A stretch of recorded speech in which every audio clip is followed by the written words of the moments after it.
as fast as possible. Because yesterday there was an announcement on the unemployment rate for the first quarter of this year. It's now worsened to 4.2% compared to the last quarter. That is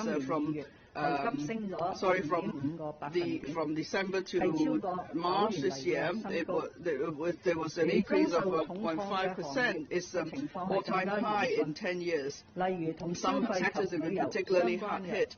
For example, sectors related to consumption or tourism, the unemployment rate is 6.8%. For catering industry, the unemployment rate is 8.6%. And then for the construction sector, the unemployment rate is 8.5%.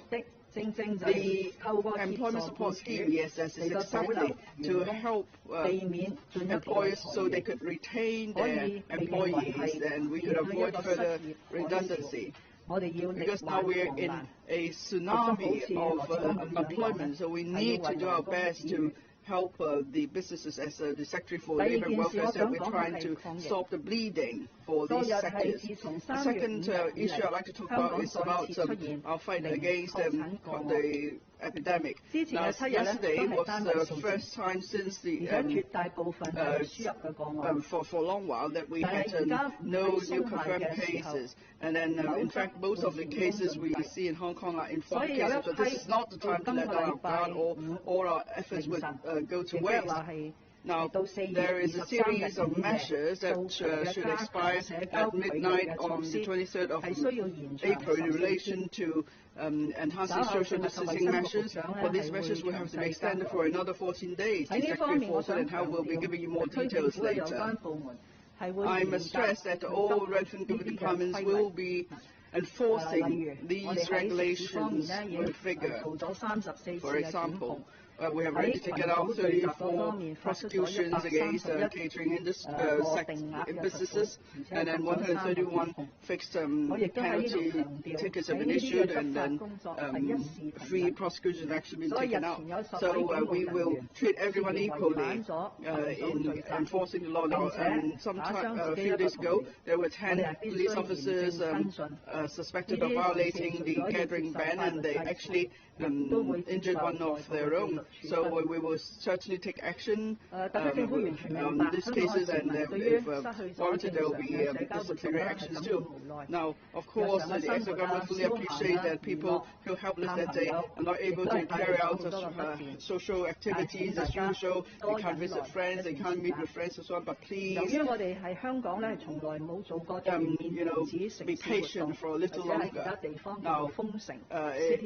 Now, we have not actually implemented city lockdown measures in Hong Kong compared to many other cities. So already we are doing a little better than many other cities in carrying out our day-to-day activities. And the third issue I'd like to talk about is we want to reduce the risk of community infection, and we need to put in place conditions for us to relax the gathering bans and other social distancing measures in future. So we need to strengthen our control over imported cases. So we are putting in place 2 other measures. First, for all people arriving at the Hong Kong International Airport, doesn't matter where they come from, they must first take a test, and they can only leave after the test result is out. You might recall that previously this measure only applies to places such as the UK, Europe, or the USA. But now, for people arriving from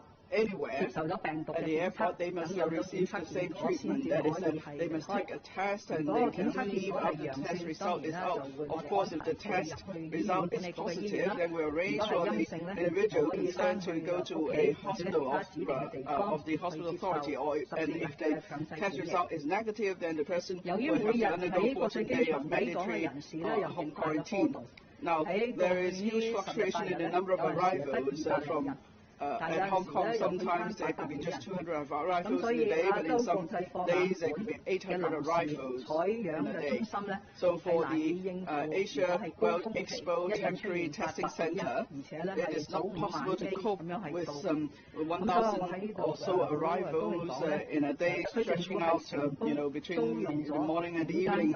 So that's why the extra government has succeeded in renting, not requisitioning, but renting a hotel. This is commercial behavior.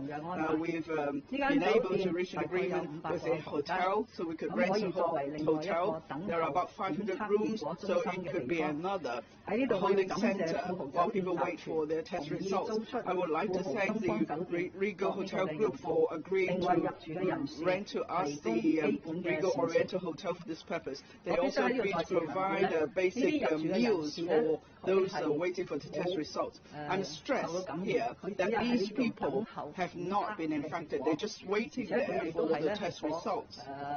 Also, they all arrive in Hong Kong on commercial flights, so the local